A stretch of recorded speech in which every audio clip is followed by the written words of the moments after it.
Shane Duker is here, former Chief of Staff to Governor Holden, House Majority Leader, Speaker in Waiting John Big Deal, and Jay Kanzler, who is a local attorney. Jay Kanzler, your thoughts on Ballpark Village as it gets ready to open up? Well, I want to go on record as saying that early on when they were pushing this proposal in the new stadium, I indicated that monkeys would fly out of parts of my body before we'd ever see Ballpark Village. I hope you have health insurance for that. Right. No, that's not covered. And you know That's what? why I had to sit next I to 'em. applaud the Cardinals, the city, to the extent they worked on it, for pushing this thing forward. Congratulations. It's not what they proposed 9 years ago, but, given the market and the times, what is, it looks like a wonderful place. And I just think those are the types of things, again, getting back to the ICM contract, the concerts, these are the kind of things that, who knows? And why would you want to squelch that opportunity for private investment to develop in other areas? First of all, they did Ballpark Village has a lot of governmental help along the way, right? Some tax incentives along the way? I'm not talking about that. Well, no, I understand that. Right. I understand that. But, and I've been a fan, and I said this earlier, I've worked for the rights holder. I've worked for the non-rights holder. I've been fired by the Cardinals. I've been rehired by the Cardinals. I currently now work for the non-rights holder. My position has never changed on Ballpark Village. Right. I'm in favor of it. Yep. Now, with that being said, how'd you like to be Mike Shannon's? Who Mike Shannon's is a private business, and they didn't get any money to open up a business. They're a thriving business, and all of a sudden the city comes in and gives another entity all sorts of tax incentives and benefits to build a bigger, better bar closer to the stadium.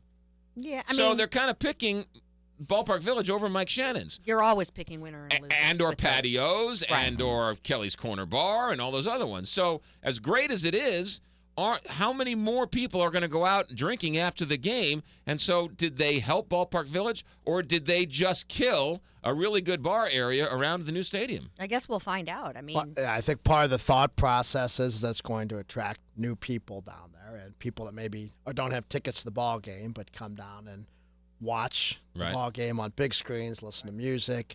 There's a deck up on top, a la Wrigley Field style, where you can be in See the the bar and game look and- into the right. ballpark and that sort of thing. But no, I agree with you. I think that you got to be sensitive to the existing businesses down there. But what's happening downtown, I think, is pretty exciting. It is. Regions are defined by the signature downtown areas Right. of that region, and this region to the outside world is defined by the Arch and the ballpark and downtown St. Louis. And when you look at what's happening here, albeit it's smaller, it'll fill in, I think, if it's successful and move on. But also City River Arch with the remake of the Arch grounds, which is well underway. Right. And then, I guess the 20-year concert series, which is going to happen. And what's awesome about this is, we're all three, I think, St. Louis County residents, and we think it's amazing that things are, happening in the city and attracting people to the and city. happy about it. And happy about it. And that's the way it should be. I'm not screaming, ooh, we should have had Ballpark Village come to Chesterfield. Well, the ballpark built in Chesterfield. Yeah, exactly. Let's do that. So I think this is the way it ought to be, where everybody's excited about wherever it comes up in the region. And it's interesting, at the same time we're talking about this, there was a story today that talked about how the outlet malls in Chesterfield have cannibalized St. Louis area malls. Right. And, it's an interesting concept. They're down like 12, 13%. Or, yeah, something along those lines, maybe 9 or 10%, but still. And it's not just Chesterfield Mall. It was West County Mall. It was all the malls. And it was a different trend than what was occurring, nationwide vis-a-vis malls. And so, and there was some tax, stuff there. And everybody said, do we really need two of them? And, and sometimes those, city officials and other people they try to balance and see if it'll even out. But, yeah, you're going to, with progress comes problems. When the Tea Partiers complain about governments picking winners and losers, this is exactly what they're talking about. So here, Chesterfield Mall is built with TIFs and tax increment financing, and Chesterfield Valley is built with TIFs and tax increment financing, which, by the way, they paid back like 25 years early, which I asked the question. People ask the question, that means it was successful. I asked the question, did they really need it in the first place? Well, part of it was to build levees. Right. The Chesterfield Valley was about the levees, and that is probably a little bit more unique than most. But the outlet malls did not use TIF. No. Right, you're right. But the point is they could have built it somewhere where there wasn't a floodplain. There's right. a crazy idea too. Right. But we're seeing the effects of that, and so I do think that cities make these decisions, and you hope that your elected people have the right things in mind. But I don't believe that there should be a never and there shouldn't be an always. And unfortunately, there's but discretion but in there. sustainability on this is still, where do people live? All right, and the reason things are Chesterfield is on the aggregate growing and is sustainable is because people live there.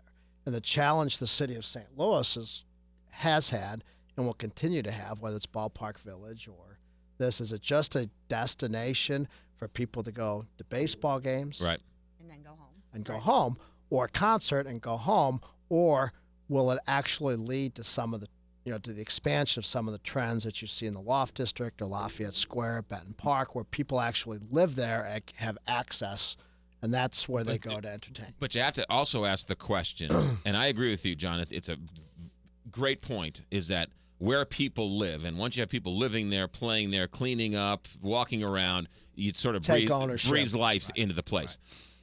Right. The Cardinal owners are really smart guys. And they put their money where their mouth was, because even though they got some subsidies, they put up a lot of money to build that stadium and now to build Ballpark Village. But what did they not do? They didn't build homes. Why? Because there's not a market for it. Yeah. So, but there's a market for another venue. There's a market for another bar. So they're cannibalizing all the other bars out there. So incentivize them to build more condos, right? Because all you're doing is you're taking the party from Washington Avenue to Ballpark Village. So how many more people are going to go downtown and party? It just seems to me like at some point you have to ask the question, what are you doing for what are you incentivizing? What do you do? Well, yeah, why do you keep it? Because Washington Avenue had a whole bunch of federal subsidies and local subsidies. But there's been subsidies for lofts, and there's been subsidies for redoing buildings for residential, and that's happening down there and in other places. And there is positive developments. And just so you know, just because you mentioned McBride's building in the city, and they don't have incentives. So it is happening. I think the demand. Well, they should have incentives. Well, it is ironic. The home Give builders, the Cardinals a huge incentive. Why not give the home builders? And the home builders never get them. Let's face it, they don't. And it is interesting how they do it without subsidies. And so, but they do it because there's a market. So they believe that there is a market for what they're building in the city. And so, I applaud them. That's great. That's the way it should work. And that to me is a positive sign for residential development in the city. But you're right. Tax incentives are about incentivizing behavior or deterring bad behavior. Taxes are to deter behavior. Incentives are to encourage it. What are we encouraging with these incentives? Just like if you cut income taxes, you create more income. No, that's trickle-down garbage. Thank you. We're going to politicize this. Well, we can all agree that Laclede Gas now has a faster route to Ballpark Village because they got a bunch of incentives to move 3 blocks down the street. You want to incentivize people to move, and I don't like turning that word into a verb. You want to give people incentives to move to the city. You fix the schools, because that in and of itself is what is holding back the city. Quality of St. Louis. housing and community. Schools. All of that. It's a great point. All of those other things will take care of themselves. Correct. That's right. Investment will follow if people actually want to live there, and people want to live there when the schools are back. And that's why this transfer And issue is a big deal. A really interesting point to back up what Jay said. I chaired the redistricting a couple years back when we had to redo congressional redistricting, and one of the big shocks was the city. I think that the mayor and others really thought the population of the city was going to go up because housing permits had gone up and all these other things, but it actually went down. And when you did further analysis, you're right, there were more households in the city, so you may have more 1- and 2-member households, but the 3- and 4-member households, people with school-aged children, were moving out. Still right, yeah, and that led to the decline. So the schools and quality housing are important. Speaking of that, John Deal, quickly while we have a minute or two before we go to a break, your colleagues down in Jefferson City did pass a bill to give Normandy the $5 million they needed to finish the year. Well, we in the House supplemental budget, which went out. I mean, it's important. We can't, as I said a couple weeks ago, we can't leave those kids hanging. We're not giving the money to Normandy.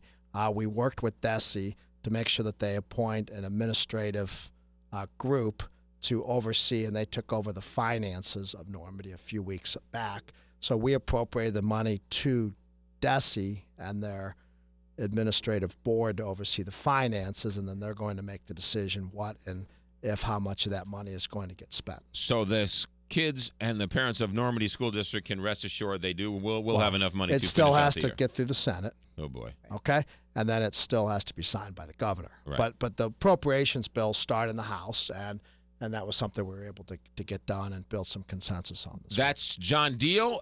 Tony Messenger's out. Jay Kensler's in for him. Jane Duker here. We'll come back with a parting shot. The board meeting in session on the Big 550 KTRS.